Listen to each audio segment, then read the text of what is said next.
Hey guys, sorry I couldn't be there today. It's actually our vertical team day, so we'll be having meetings with all the other math teachers in the school.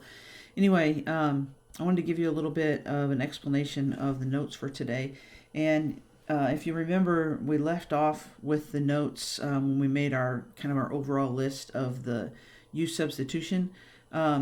We are going to skip over section 5.3 in the notes, and we're going to go to section 5.4, which was our original plan all along. I'm not just doing that because I'm not there. And we'll come back to 5.3 at the end of the chapter. So we're on the 5.4 notes, and the first two problems are just kind of examples of pre-calculus, but we've been working on those on that other sheet, so we won't worry about those. And we'll pick up with number 2 here, the derivative of an exponential function. So the rule is this: if we want to take the derivative of an exponential function, so in other words, the derivative of an e to the x is what I'm talking about.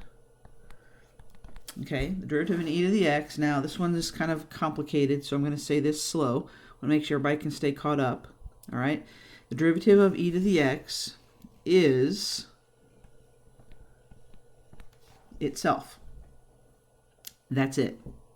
The derivative of e to the x is e to the x. It kind of makes you think we don't even need to have homework if that's all there is to it. I mean, how many questions could we ask? So as a result, the majority of the problems that you'll see are not just going to be a basic e to the x, but it'll be like a chain rule version.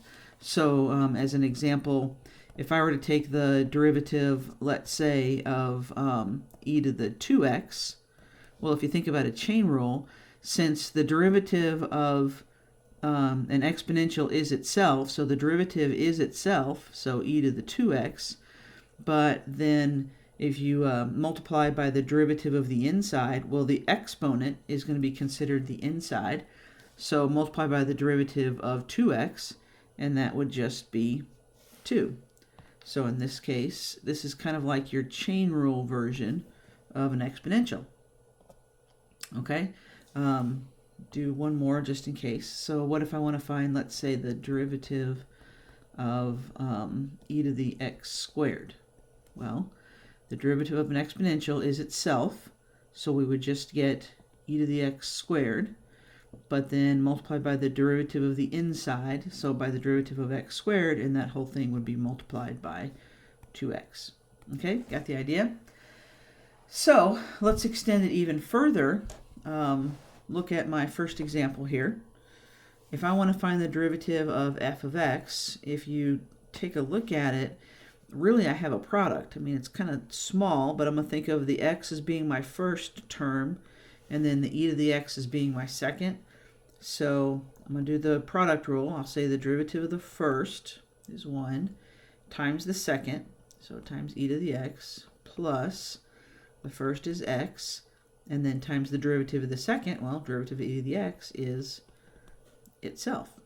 So there's my derivative, and there's not really anything I can do. I mean, granted, I don't really need that 1 out there in front, but that's it. Okay? Something that tends to happen in the application problems of this type of a problem is, or even on a multiple choice, probably they would factor out the e to the x and then just look at it as 1 plus x on the inside. Okay, so let's look at this next example. I'll move this out of the way. Look at the next example. If I want to take the derivative of a quantity squared, well, if I look at the big picture, I have to think chain rule, right, because I have a quantity with an exponent. So chain rule would be bring down the 2, keep the parenthesis, right, decrease your exponent by 1, so now it's to the first. But if you finish the chain rule, we're going to do the derivative of the inside. So the derivative of a negative e to the negative x, well, I'll bring down that first minus sign, so there's the negative. The derivative of e to the negative x is itself, but then if I do the derivative of the inside, so in other words, the derivative of the negative x would be times another negative 1. So if I'm going to clean this up, I'm going to say over here at the end, these negatives are going to cancel, so we'll put a different color. So basically I'm saying this negative and this negative will multiply and be a positive. So what I actually have is the 2. I'll move this e to the negative x out in front, and then I still have the parenthesis 1 minus e to the negative x. And that's it. So you might see these as part of a product rule. You might see them as part of a chain rule. In the homework, I'm sure somewhere you'll see it as a part of a quotient rule. Take a look at this application. Find the equation of the tangent line to the given point. Notice they give us the ordered pair. So I need to find the derivative at that point, and then I can write my linear equation. Something to keep in mind on these. Before I just jump in and do a derivative, yeah, I could do a u prime over u, but do you see that we can actually simplify this before we even get started?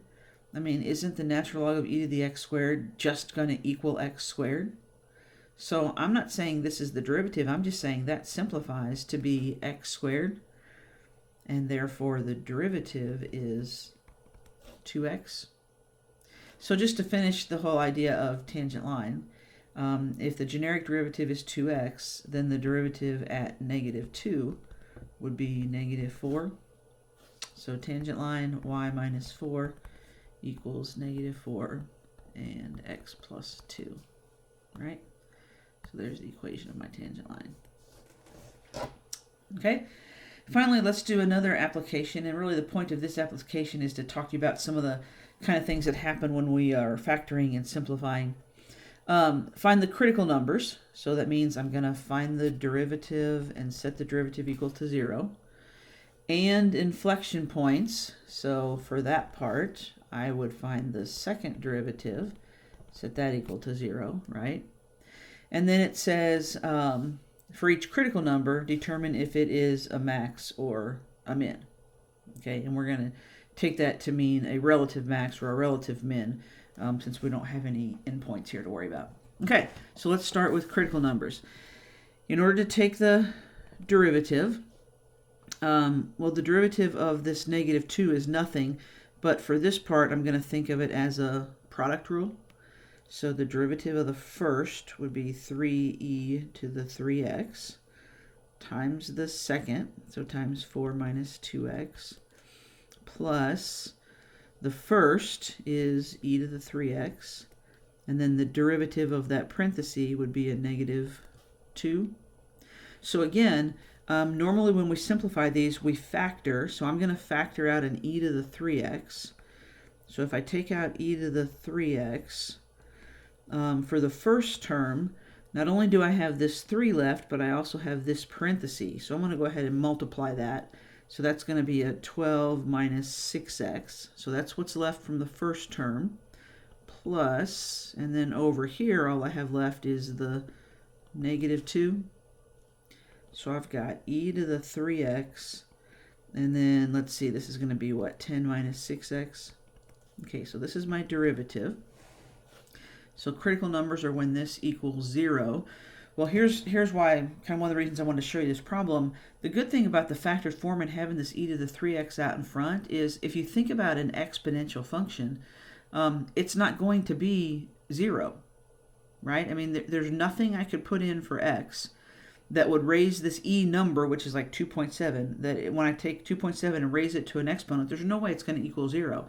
The other way to think about it is if you think about the graph of e to the x, notice the x-axis is like an asymptote because the exponential will never equal 0. Okay, so all that to say, I don't have to worry about that part. So that means what's going to make 10 minus 6x equal 0? Well, wouldn't x have to be, what, 10 over 6 or 5/3?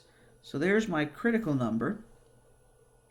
And as far as determining if that's a max or a min, think about the derivative here. Okay, if I consider, you know, kind of a number line for my derivative, and I put on my critical number at 5/3, we just said that the e to the 3x would never be 0, but it's also going to never be negative, right? You can't take a positive number e and raise it to an exponent and think it's ever going to be negative, right? It just won't happen. So that's another good thing about that. That means the positive or negative part is completely dependent on the 10 minus 6x. So if I pick 0 and plug it in, I'm going to get a positive, right? But if I pick some giant number over here and plug it in, won't I end up with a negative? So doesn't that mean that the 5/3 would be a relative max? So this whole positive, negative, and finding the critical numbers is kind of basic when you have exponential functions because of the fact that in general we know they're always positive. Okay, so let's go on to the second derivative. I'm going to look at this simplified version of my first derivative in order to work on my second derivative. So second derivative is, well again, isn't this going to be a product rule? So I'll think of the e to the 3x as the first, the 10 minus 6x as the second. So the derivative of the first, 3e to the 3x, times the second, so 10 minus 6x, plus the first is e to the 3x, and then the derivative of the second is just going to be negative 6. So I'll do the same thing. I'll simplify by factoring. Notice they both have an e to the 3x. So e to the 3x. And then what's going to be left in this first is not only the 3, but also the 10 minus 6x. So let's see, that's going to be 30 minus 18x. And then what's going to be left over here is just the minus 6. So what I have is e to the 3x and what is that, 24 minus 18x. And again, for inflection points, I want to look and see when this is going to be 0. We already said e to the 3x is never going to be 0. So x would be 24 over 18, which, let's see, 6 goes into both of those. So what is that, 4/3? So now that's when the second derivative is 0. Technically, in order for it to be an inflection point, I have to make sure it's going to change sign, right? But again, if you think about the second derivative, what's going to decide if it changes sign is not the e to the 3x. That's always positive. It's this, right? It's 24 minus 18x. And again, can you tell that if I kind of think about a number line for the second derivative, pick 0, I'm going to get positive. Pick any giant number, it's going to be negative. So it definitely does change sign. Okay, so your homework, just as it's listed on the calendar, basically looks very similar to these examples. I did the same thing for you that I did last time, in that I've put the snips from all of the different problems, instead of having to look it up on the textbook. I've got this posted on Canvas, and again, just kind of take a look. The first part, you're just finding the derivative, right? Notice like on 45, you're going to have a product rule. On 49, look, you're going to have a chain rule.